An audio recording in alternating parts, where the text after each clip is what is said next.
Hoje você vai conhecer a história de um dos carros mais amados dos brasileiros e que foi o primeiro carro de passeio produzido pela Chevrolet no Brasil.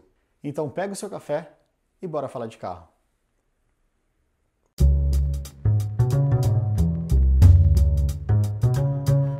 Até meados da década de 60, a General Motors do Brasil fabricava apenas picapes, utilitários e caminhões. A necessidade da criação de um veículo de passeio nas terras brasileiras era iminente, pois a população carecia de opções de automóveis.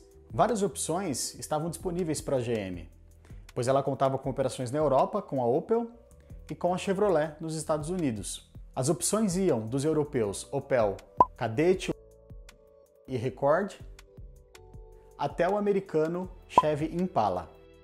O escolhido foi o Record C, comercializado na Europa pela Opel. Ele já trazia a mesma carroceria que ficaria tão conhecida aqui no Brasil e diferenciava-se principalmente pelos faróis e lanternas. Em 23 de novembro de 1966, a General Motors do Brasil convocou uma coletiva de imprensa aqui mesmo em São Paulo para anunciar o início do projeto 676. O desenvolvimento do veículo durou apenas 2 anos, e exatamente no dia 23 de novembro de 1968, o Chevrolet Opala era apresentado no Salão do Automóvel de São Paulo. A apresentação era aguardada com muita expectativa por parte da imprensa e do público em geral, e contou com a participação do piloto Stirling Moss e de várias misses da época. Inicialmente, a única carroceria disponível era a sedã de 4 portas, e como nós falamos, a principal diferença estava nos faróis e lanternas em relação ao Record C. A frente do Opala, na verdade, ela foi inspirada no Chevy Nova americano, e tinha os faróis circulares e vários frisos na grade, enquanto na traseira tinha pequenas lanternas retangulares nas extremidades. Os tipos de acabamento disponíveis eram 2, o básico, chamado de Standard, e o luxo. As opções de motor também eram 2, um 4 cilindros 2.5 de 80 cavalos e um 3.8 de 6 cilindros de 125 cavalos. O motor 4 cilindros foi herdado do Chevy Nova e o motor 6 cilindros 3.8 foi herdado do Impala. Uma observação importante, nessa época as fábricas ainda discutiam se divulgavam os números de potência brutos ou líquidos. Qual que é a diferença? Potência bruta, que é o caso desses números, é a potência medida no motor sem os acessórios que vão ser requisitados para o veículo de rua.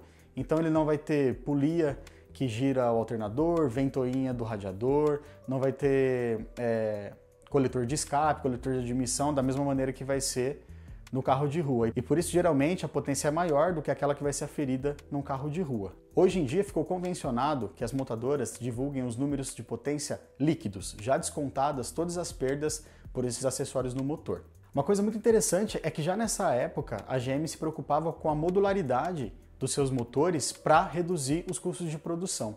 E por isso, tanto o motor 4 cilindros quanto o 6 cilindros, eles tinham exatamente o mesmo curso de pistão e o mesmo diâmetro de cilindro. Os únicos bancos disponíveis nessa época eram os inteiriços, de 3 lugares cada um, ou seja, o Opala ele podia carregar 6 passageiros. E por isso, o câmbio manual de 3 marchas tinha um acionamento na coluna, porque não tinha como ter ali no meio dos bancos, né? A origem do nome Opala é uma coisa um pouco incerta. Alguns dizem que é por conta da pedra preciosa encontrada aqui no Brasil. Outros dizem que é a junção dos nomes Opel e Impala, mas na verdade a história conta que a GM tinha várias opções, milhares de opções de nome, e esse nome Opala foi revelado por um repórter já como um dos 6 finalistas. Ganhou grande popularidade, tanto na imprensa quanto perante a população, e por isso ajudou a GM a escolhê-lo. Uma das coisas mais legais do lançamento do Opala foi a campanha publicitária que a GM fez aqui no Brasil. Ela pegou pessoas famosas da época e mostrava tanto na TV ou nas revistas pessoas oferecendo carona para essas pessoas que aparentemente estavam precisando de carona, ou no aeroporto, ou até mesmo num barco no meio do oceano, e eles respondiam: "Não, pode ficar tranquilo que o meu carro vem aí".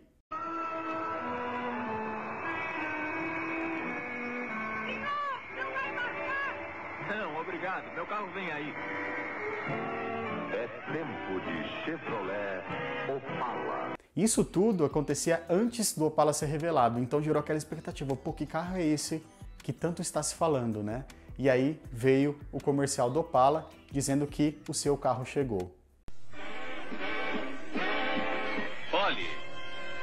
Olhe o Chevrolet Opala.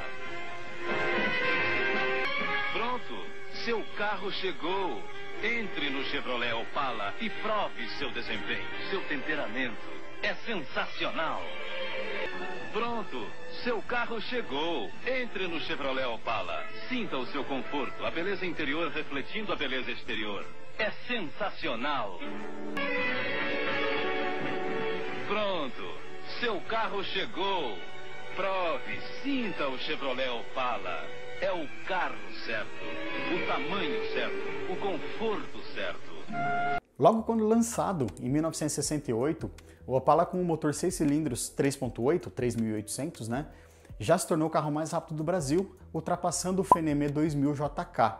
Ele atingia 165 km por hora e fazia o 0 a 100 na casa dos 13 segundos. Já o 4 cilindros, obviamente um pouco mais fraco, tinha um torque muito bom, principalmente para uso na cidade, né, uso cotidiano, mas ficou conhecido pela sua aspereza. Ele era um motor um pouco desbalanceado, ele vibrava demais. Inclusive ele ganhou o apelido de Toyotinha, fazendo referência à picape Bandeirantes. A chegada do Opala no Brasil foi um marco importantíssimo para a GM. Criou mais de 3.000 empregos nas plantas aqui no Brasil e, além disso, mais de 2.000 empresas tornaram-se fornecedoras de peças que seriam utilizadas na fabricação do Opala. Então vocês imaginam o quão bem esse carro fez para a economia do Brasil na época. 2 anos se passaram desde o lançamento do Opala e em 1970 foi lançada a versão que acredito que seja a mais desejada pelos entusiastas até hoje, a SS. A versão SS ela trazia tanto mudanças na estética quanto mudanças mecânicas também. Na estética, as principais mudanças eram a adoção de faixas pretas no capô, nas laterais e na traseira do carro, rodas mais largas, com uma tala de 5 polegadas, bancos individuais ao invés daquele inteiriço para 3 pessoas, um volante de 3 raios e aro de madeira, que na minha opinião é um dos mais lindos que tem, o conta-giros no painel, e tinha como opcionais rádio, inscrições dos pneus em branco, ar-condicionado e vidros verdes. Os freios dianteiros, ao contrário dos outros modelos, eram a disco, e os pneus eram mais resistentes, capazes de chegar até os 180 km por hora. Mecanicamente, as principais alterações foram no motor e no câmbio. O 3.800, o 3.8, dava lugar ao 4.100, o famoso 250. Não é o 250S, é só o 250 por ser 250 polegadas cúbicas, como é o padrão americano, ou 4.100 centímetros cúbicos.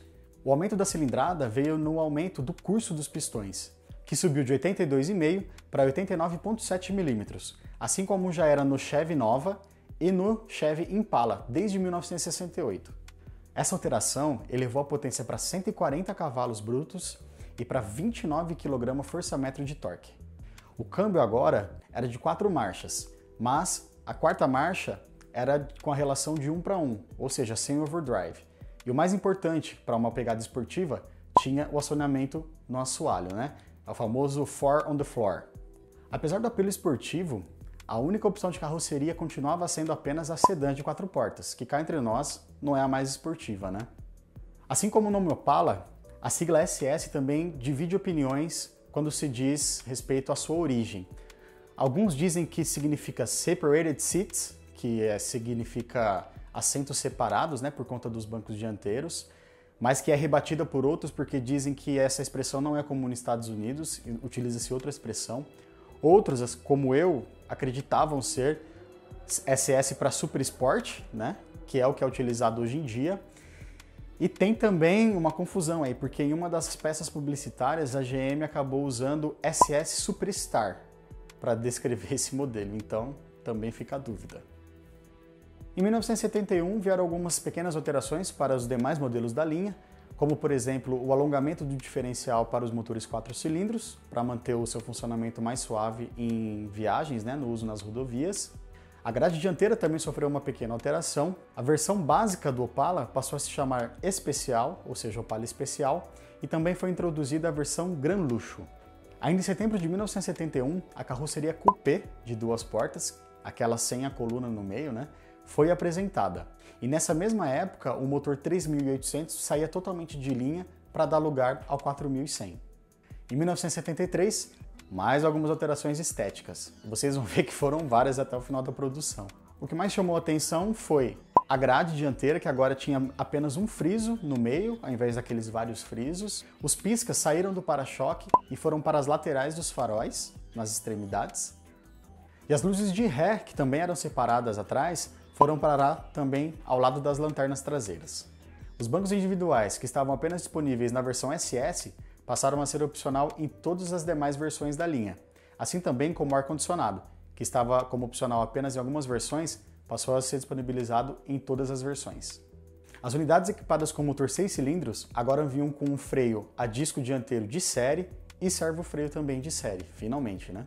Já o ano de 1974 trouxe algumas mudanças mais importantes. Primeiro, uma caixa automática de 3 marchas agora estava disponível e poderia ter o acionamento tanto na coluna quanto no assoalho, a depender do banco que o cliente escolhesse para o carro dele. Outra coisa também que foi muito importante foi a total reformulação do motor de 4 cilindros. O motor de 4 cilindros, que até então tinha 153 polegadas cúbicas, passou a ter 151 polegadas cúbicas, ou se você preferir, 2.471 centímetros cúbicos, ou seja, continuava sendo um 2.5. O que a GM fez foi aumentar o diâmetro e diminuir o curso. Tudo isso para melhorar a relação RL e diminuir as vibrações do motor. Isso permitia um funcionamento muito mais suave, algo que era uma reclamação dos clientes. E olha que interessante, apesar da redução na cilindrada, a cavalaria passou de 80 para 94 cavalos, mas o torque se manteve em 18 kg. Ainda em 1974, principalmente por causa da crise do petróleo que estava afetando o mundo todo, né? A GM lançou a versão SS4. Era um motor 4 cilindros, mas não igual ao motor de 4 cilindros comum. Ele ficou conhecido como 151S. Essa versão vinha com um carburador de corpo duplo e com um coletor de admissão em alumínio, ao invés de ferro fundido. Isso fez com que ele passasse de 94 para 98 cavalos. A partir daí, então, o Opala SS de 6 cilindros passou a ser chamado de SS6 para poder se distinguir do SS de 4 cilindros. E segundo a revista 4 Rodas, que fez um comparativo na época, o Opala SS6 ele tinha aceleração e velocidade máxima muito semelhante ao do Maverick GT e levemente inferior ao Dodge Charger RT da época. Lembrando que ambos eram V8 e muito mais caros do que o Opala. Também em 1974, o Opala Especial, que era o mais básico, recebeu o painel do Opala de luxo, que era melhor, né, mais refinado, e o Opala Gran Luxo deixou de lado o nome Opala e passou a chamar apenas Chevrolet Gran Luxo. A primeira reestilização de verdade do Opala aconteceu em 1975, o mesmo ano em que trouxe também o aumento da família Opala, com a chegada da tão aguardada e espaçosa perua Caravan. Além disso, uma outra versão mais luxuosa ainda entrou em cena, a Commodoro. A Caravan tinha o mesmo desenho básico do seu irmão europeu, o Record C, mas ela tinha apenas 3 portas por causa da preferência nacional por esse tipo de carroceria na época. As principais alterações se concentravam na frente e na traseira do carro, inspiradas principalmente no Chevelle 1971. Os faróis agora eram separados da grade e os piscas eram duplos nas extremidades. Já na parte de trás, as pequenas lanternas quadradas deram lugar a 4 lanternas circulares já com a luz de ré embutida. Também em 1975, o capô do Opala passou a se abrir para frente, algo que eu sempre me perguntei o porquê disso e eu descobri agora. Era por conta das vezes que o capô abria por causa do vento e ele tendia a ficar grudado no vidro, né? E o motorista não conseguia enxergar. Isso aconteceu várias vezes. Então, por segurança, a Chevrolet resolveu alterar o tipo de abertura para frente. A versão mais luxuosa até então, a Commodoro, ela se diferenciava pelo teto de vinil, na parte de fora, né? E no interior, ela tinha apliques de jacarandá, da madeira jacarandá nos painéis, ela tinha rádio e relógio de série e tinha direção hidráulica como opcional.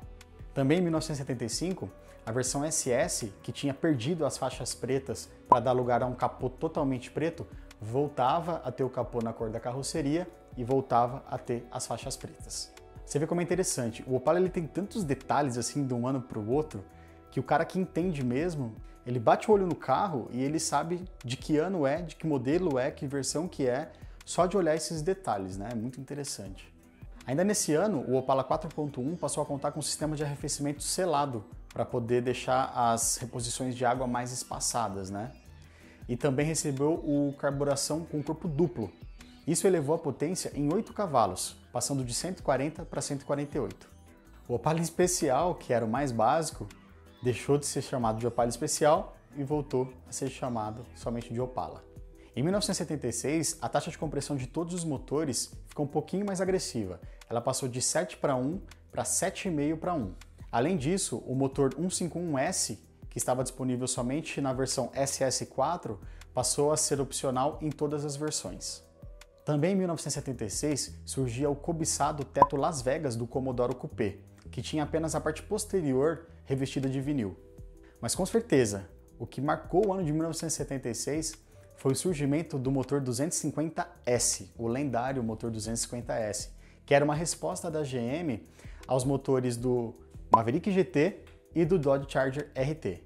Esse motor ele contava com um carburador de corpo duplo, maior, de maior vazão, tinha um comando de válvulas mais agressivo, com maior levante e maior duração da abertura das válvulas, e além disso contava com tuchos mecânicos ao invés de tuchos hidráulicos.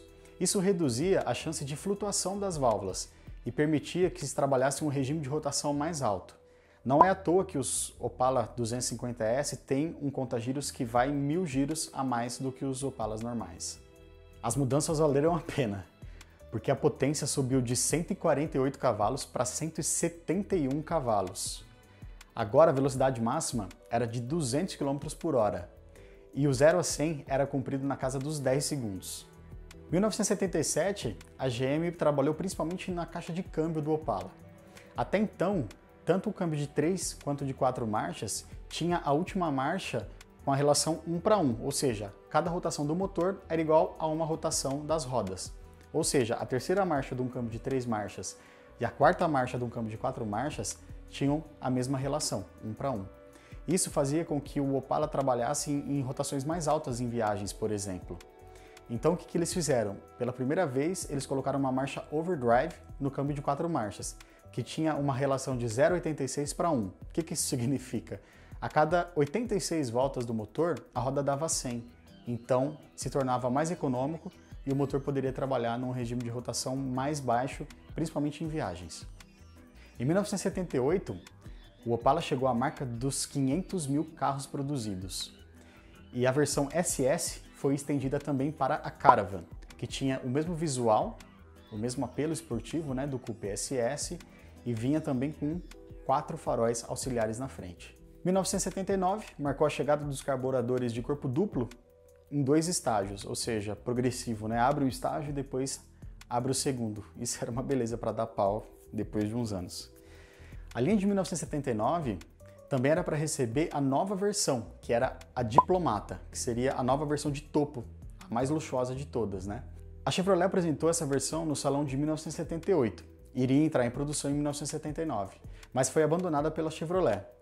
Algumas pessoas dizem que foi por causa das rodas de alumínio, que deram defeito, e outras pessoas dizem que a Chevrolet aguardou para lançar a versão Diplomata em 1980, que é quando a linha sofreu, acho que a maior reestilização de todas, né? Como nós vamos ver já já. 1980 deu início à fase quadrada do Opala e permaneceu assim até o encerramento da sua produção, né, com pequenas alterações. As linhas curvas deram lugar às linhas mais retilíneas e os faróis e lanternas agora eram retangulares, né, ao invés de circulares. A placa traseira, que antes ficava embaixo, agora ficava entre as lanternas traseiras e escondia o bocal de abastecimento.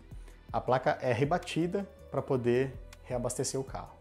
Foi também em 1980 que o motor 4 cilindros ganhou a versão a álcool, 8 cavalos mais potente, entregando 98 cavalos brutos com 20 kg de torque, ante aos 18 kg de torque da versão a gasolina.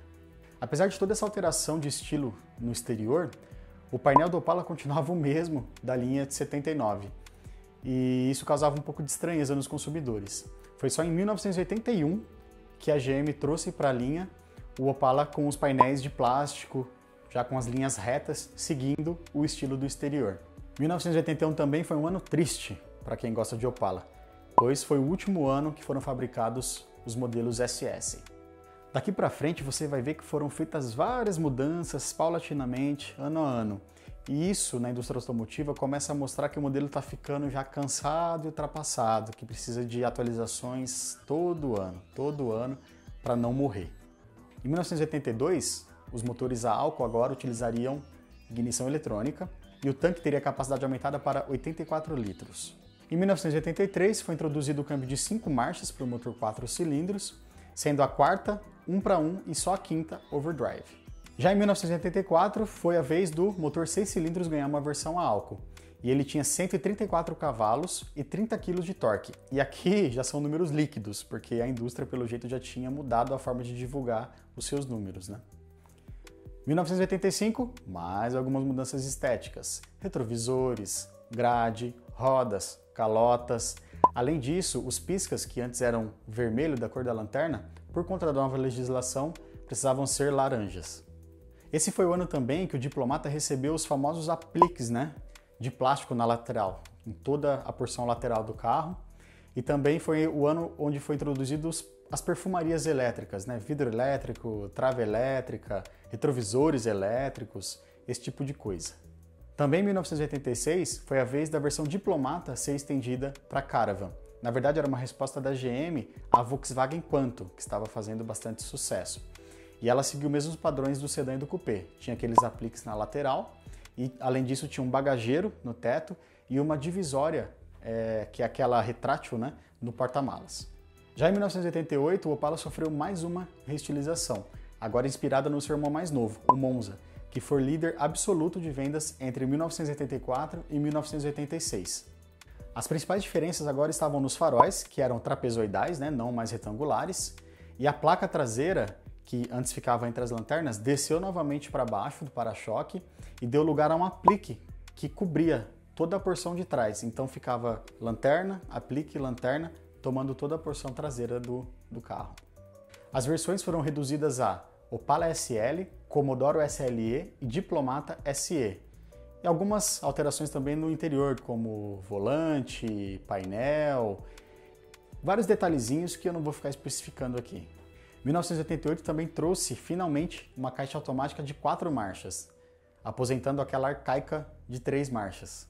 Essa nova caixa de 4 marchas ela era fabricada pela alemã ZF, que é uma marca extremamente reconhecida mundialmente. Em 1988 também foi o último ano da carroceria coupé, porque agora a opinião do brasileiro estava preferindo carros 4 portas. Olha só que interessante, né? Antes só tinha 2 portas porque eles não queriam 4 portas. Agora o público queria 4 portas, não mais 2. Então o coupé foi encerrado em 1988. Em 1990, o motor 6 cilindros 4.1 foi mais uma vez aperfeiçoado. Ele teve os pistões trocados por uns de material mais leve, as bielas alongadas, a taxa de compressão aumentada de 7,5 para 1 para 8 para 1 e também o carburador agora era um 3E de corpo duplo. A potência passou de 134 cavalos para 141 cavalos líquidos na versão a álcool e de 118 para 122 cavalos líquidos na versão a gasolina. Em 1991, o Opala recebeu a sua última reestilização, que consistia principalmente nos para-choques de plástico envolventes e na adoção de rodas maiores, de 15 polegadas para a versão Diplomata. Além disso, com exceção da Caravan, os Opalas perderam o quebra-vento e ficaram com o vidro inteiriço. No interior, as principais diferenças eram o volante mais novo e os revestimentos de porta e de teto. E também em 1991, já no fim da sua vida, o motor 6 cilindros finalmente recebeu uma caixa manual de 5 marchas. Em 1992, o Opala atingia 1 milhão de veículos vendidos entre Opala e Caravan, né, toda a família, e se despedia do mercado. Em abril de 1992 foram fabricadas as 2 últimas unidades. E para comemorar, se é que se pode dizer comemorar o fim de alguma coisa, né? Mas, enfim, a Chevrolet lançou a versão Collectors do Opala, que vinha com todos os itens de série e todos os itens opcionais, e vinham também com vários itens para colecionar, né? Contando a história do Opala, como um VHS, um brochura, uma caneta, várias coisas que o cliente levava para casa junto com o carro. Essa foi a história do Opala, um dos carros mais icônicos do mercado brasileiro. Eu já tive um Opala Diplomata em 1988, 6 cilindros, que eu tenho saudades até hoje. Se você tem ou já teve um Opala, se você teve alguma experiência com o Opala, deixa aí nos comentários que eu quero ver o que você tem a falar desse carro. E na semana que vem você vai conhecer a história do principal concorrente do Opala no mercado nacional e que ainda fomenta discussões acaloradas entre os entusiastas e os fãs de cada modelo. Beleza? Espero que você tenha gostado desse vídeo. Deixa o seu like, se inscreva se você está gostando do conteúdo, isso ajuda muito o canal a crescer e eu te vejo na semana que vem. Um abraço!